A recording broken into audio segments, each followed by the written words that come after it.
Good morning. We want to talk a little bit about grading this morning. Uh, this is how it's going to work throughout the rest of the semester of how you get your second semester grade and then how you will get credit for second semester. So, on this board behind me, there's a lot of different information. Uh, for, for the timeline is probably the biggest thing. Uh, you have until Friday at 3 o'clock Central Standard Time. The reason I say Central Standard Time is because we have some people in different time zones that haven't been able to get home yet, that are going to do their e-learning from where they are now. And so Central Standard Time on Friday, any work that you have out in ICU that's missing from your classes that can be handed in, get it in by 3 o'clock Friday because that's the deadline. At 3:01, that 1 minute after that deadline, we're going to flush ICU. So anything in ICU is going to be out, and none of that can be handed in the future, so that the work from third quarter will be reset because we're going to need ICU to help us communicate fourth quarter grades, which will be continued to be added to your third quarter scores in a different way. So I'll explain that in just a second.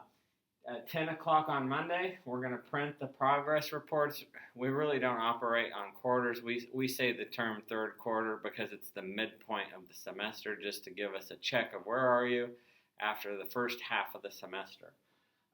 So that's really the timeline. All missing work handed in by 3 o'clock Friday. 3:01, we flush the ICU system. Nothing else is accepted. Then 10 o'clock on Monday, we're going to print all those report cards and mail them out. And the report cards really, again, are not a permanent grade. It's just a mid check. So then we'll talk a little bit about parent oversight, I guess, first. Parent oversight, how it's going to work. Power School's grade will be frozen after we have that grade at 10 o'clock on Monday. Power School's grade's frozen. So we're keeping it there, and then you complete all the learning activities, you get proficiency on all those, 10% is added to your grade, and it'll be a semester grade. So if you have a 72 in geometry, you complete all the learning activities at a score of a 2 or higher. We'll explain what that is in a minute. But if you attain a 2 or higher, we'll add 10% to your grade, and that'll be your final semester grade. If you don't meet proficiency or don't hand in one assignment even, you're frozen. You're going to have incomplete, no credit awarded until that all of those learning activities are handed in, or that activity if there's just one. So you'll have an incomplete until that time. And you do not want to go into next fall with incompletes because you may not be able to take the next course. If you have an incomplete in English 10, you're stuck until you get that work done. So you just need to get the work completed. And we have plenty of support to help you do that. And our teachers are only assigning essential things, so it's not busy work. We just need you to get it done. Okay, let's talk a little bit about, I forgot about parent oversight. Since Power School, after this midpoint, won't really be used for looking at their grades currently, because you know what the frozen grade is. You'll want to follow along in your student's Schoology. So you can look at any assignment in Schoology. If you log in or have your student log in, you could see what's going on a particular assignment or what's upcoming. You can follow along there. The biggest thing that you're going to want to track is ICU.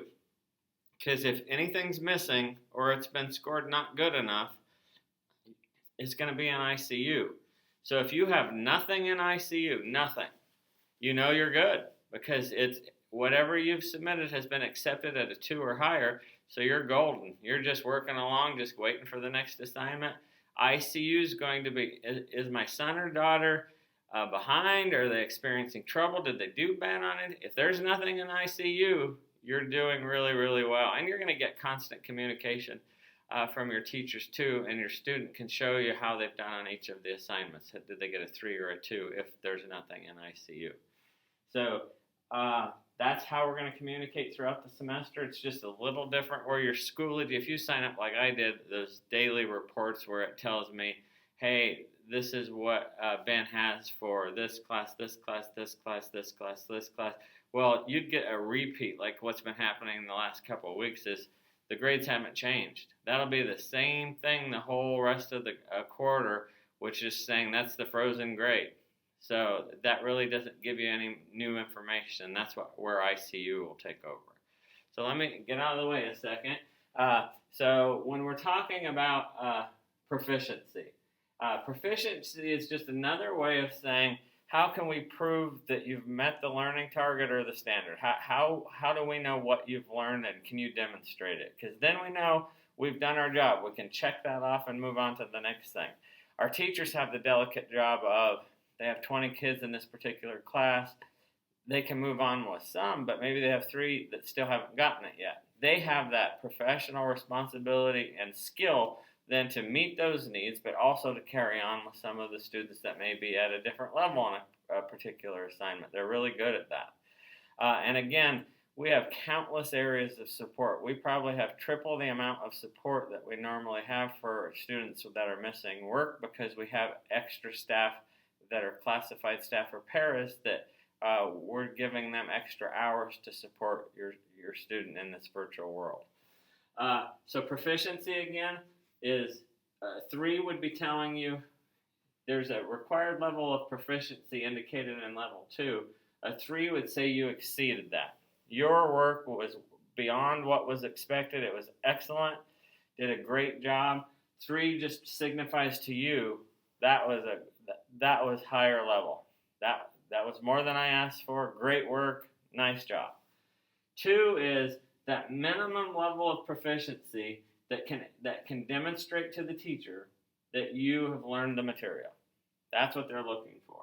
And this rubric here is just the general rubric that you'll see on Schoology for every assignment. But then when a student is assigned a particular assignment, that proficiency for that specific assignment, this is general. If we're talking about an art project, in here it will be written, and what is it that I need you when you submit this? What is it that I need from you to be proficient? That'll be very defined here in number 2. Anything above the blue line is proficiency. Anything below the blue line means I've got to do it again, or I have to submit it because I haven't submitted it.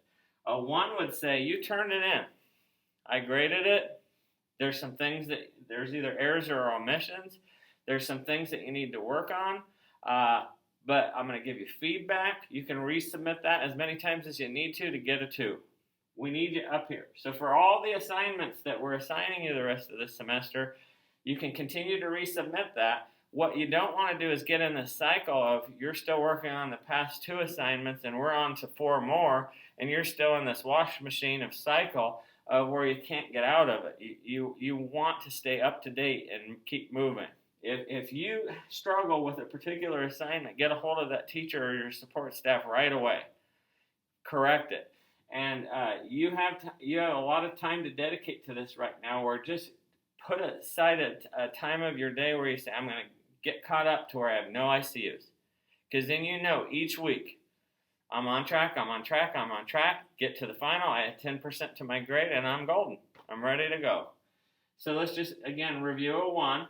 If you have a 1, there's corrections on your assignment, and they're putting it in an ICU because they want you to be alerted to the fact that you have a 1 sitting in ICU. You need to do something about the 1 because a 1's not good enough. You've got to get it to a 2. Remember what we said. In order to get credit for the class and get the 10%, you have to complete all of the learning activities in all of your classes, or you won't get credit for that class. So you have to do this. A 0 would be you didn't turn in the work, or else the work was not deemed unacceptable. Maybe you didn't have any effort at all. You said, well, I'm turning it in. Well, there's really nothing for them to correct. They say, hey, do this again. Tear that up. Let's do it again. Let's start over from scratch, and let's take this seriously, and let's get after it. So ICU, 2s or 3s will never be in there. If you don't have anything in ICU, you know you're good.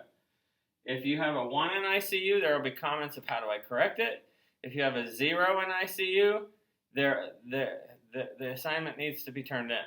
So you know those things. All right, and you're going to get phone calls and texts that are telling you exactly what you need to do to correct this so that you can get credit and you can get your 10%.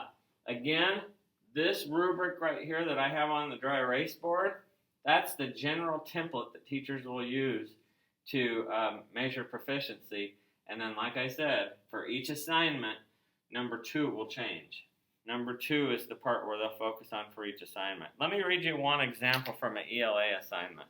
So this is the verbiage in a number 2 for a particular assignment that you might see in an ELA. So number 2 for this assignment says the student is able to 1. Determine 2 or more main ideas of a text. 2. Provide relevant and clear evidence of supporting details. The student exhibits no majors or omissions. In demonstrating their learning, the student uses his or her own language to create a clear and complete summary, recognizes and recalls multiple main ideas of text, includes supporting details, evidence is supported with details, evidence is presented in logical order, and the evidence is submitted in a way that includes a topic, sentence, main idea, details, and a summary. So that number 2 for that particular assignment there would tell you exactly what you have to do to get proficiency on that assignment. Now, if this was a assignment in PE, maybe in PE for competitive sports, maybe your rubric says each week you will have this many minutes of physical activity. It will be signed off by your parent, and it must be submitted by Friday.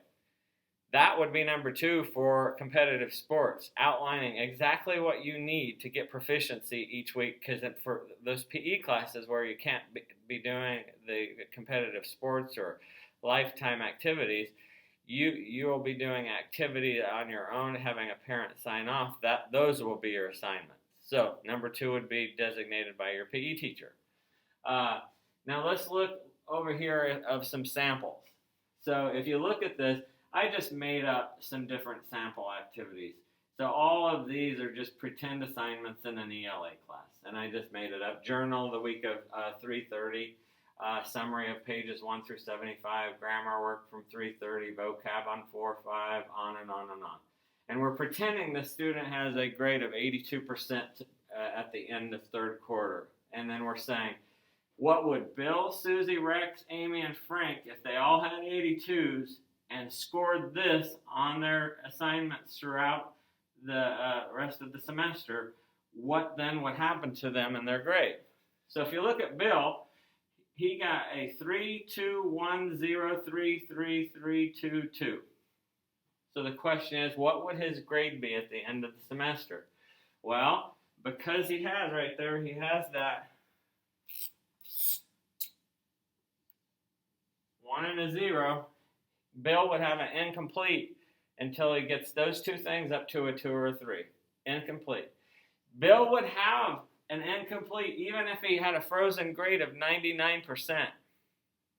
We're treating everybody the same. We want all the work in because we have to know that this learning gap that we have from when we stop school before spring break to when we get to the end of the semester, that we've closed that gap so you're ready for college, or you're ready for your career, or you're ready for your next class that will start in the fall. Those classes in the fall have no forgiveness. Like I said, I'm sorry to use the same example over and over, but I can't say this enough. If you're in Algebra 1 now, geometry doesn't feel sorry for you when you get there in the fall and say, well, I know you were doing that online learning. We're just going to waive all the first couple chapters of geometry.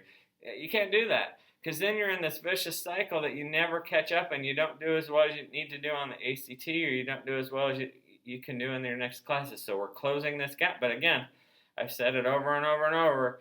I'm trying to hammer this message home.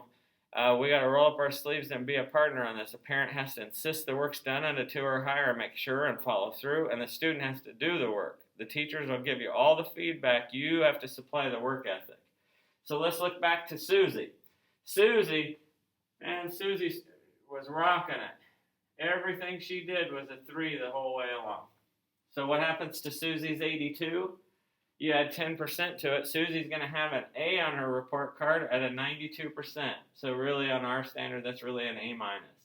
So she would have a 92% as her final grade. She got 3s on everything. Great work, Susie. You nailed it.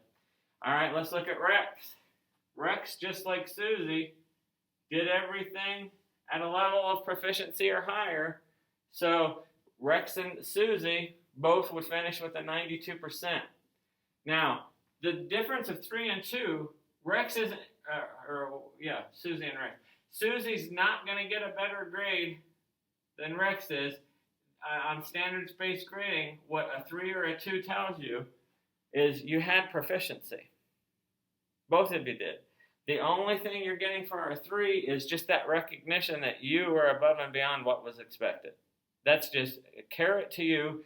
It's not going to add 5% more or anything else. It's just saying you've met proficiency at a different level than maybe Rex did on this project, but Rex still had proficiency because he met the proficiency standard for those activities. Let's look at Amy. Amy had a rough start. Amy had 4 zeros and then something clicked, or else she got home and was able to really get going, and she got 3s on everything else. So she nailed the last half of the project. So what do we have here? She'd have an incomplete until she gets those first 4 projects handed in to proficiency. Let's say she handed them in and got this. She got a 2, 2, 2, and a 1. What would Amy's grade be? Incomplete until that 1 turns into a 2. Okay? There's no judging, Amy. It doesn't matter how many tries. Think about your driver's test. This is what is so awesome about standards-based grading. It's real. If I go take the driving test and it takes me 4 times, and I go take another kid takes the driving test, and it takes him 1, we still get the very same license. Because when you arrive at proficiency, we recognize you that you're proficient. You're proficient enough to drive a vehicle in the state of Nebraska. All right, let's look at Frank. Frank nailed every assignment, every single assignment, but something happened here. He failed. Maybe he didn't see that assignment or missed it, whatever happened. He has 1 0. 3s on everything else. What's Frank's grade? Give you a few seconds to figure it out. Hopefully he came up with incomplete, because that's what Frank had as an incomplete, until that 1 project is handed in. And Frank's going to be so pestered, he's going to probably have 10 phone calls about that 1 assignment, because we're going to nag you till it's in, because we want you to get the grade and the credit, and then have you ready for your next class or your next stage of your life. All right, so let's talk about a couple grading scenarios just to finish this out. So if somebody has a 92 in their class, hands in everything to proficiency in that class, what is their grade going to be? 100. Because we're not going to go up, we're not going to give somebody, hey, we're going to make this now a weighted class when it's not, it's 102. No, it's capped at 100. Okay, 92 to 100. If you're in a weighted course, it's going to treat the same thing. Our grade that we give you from Platteview High School will add 10% to your unweighted score, and then you get the weighted version of it on top of that. But if you're in an unweighted course, 92 to 100. If you're at a 50, it'll take you to a 60. So it could be that difference between not passing the class and passing the class of you doing all the assignments to proficiency. Now here's a question here. Why would the kid with the 40 right now, a 40 in the class, care about the 10%? They have an F and they have an F. Well, here's the deal. You know the kid with the 40's got to go into the TAC program and recover that credit. They're going to have to do that. If they get to work on these learning activities and they push it up to a 50, that gap of what they have to do in TAC becomes so much smaller and manageable that they'll spend very little time in TAC, and they're going to get that credit and then move on. So whatever your gap is, you want to close it, and you want to get as close as possible so that you can get that credit recovered. That's an important thing. Now, why would the kid with the 40 not just go straight to TAC and start recovering that credit instead of going to 50 and then going to TAC? Because there's such value in participating in all the learning activities for the rest of this semester, so that you're connected to the class and the teacher. You're getting that support. You're doing the same as you're doing with TAC. You're knocking off a percentage of what you need to get that credit, but you're doing it with that content teacher so that you're working towards it. So let's say this. We have very few kids that are in this situation, but let's say somebody has a 22%. The best they could do is a 32. We may pull that kid right now and put that kid in TAC because they have so much work to do. They're basically going to need to repeat the course. That's too low of a grade to do much about. So our efforts with the 22 are much more probably better served if we just go to TAC and repeat that course. So hopefully this is clear. I'm sure you're going to have some individual questions that you can ask your teacher, and if they don't know, they can forward it to me, or you can ask Mr. McLaughlin. But I just wanted everybody on the same page of what grading will look like. Again, summary one more time. We'll probably turn to this. Anything out, get it in by Friday at 3. Then your grade's frozen. You're going to have one of two things happen. You're going to have a frozen grade that gets 10% added to it, and you're going to get credit. Or you're not going to do the work or one item of the work, and it's going to be frozen, and you're going to have it incomplete until that's in. And we will have a deadline that until it's in doesn't go on forever. If we get to a point in time, and we have to see where this e-learning goes. Does it go the rest of the school year? Do we get to come back?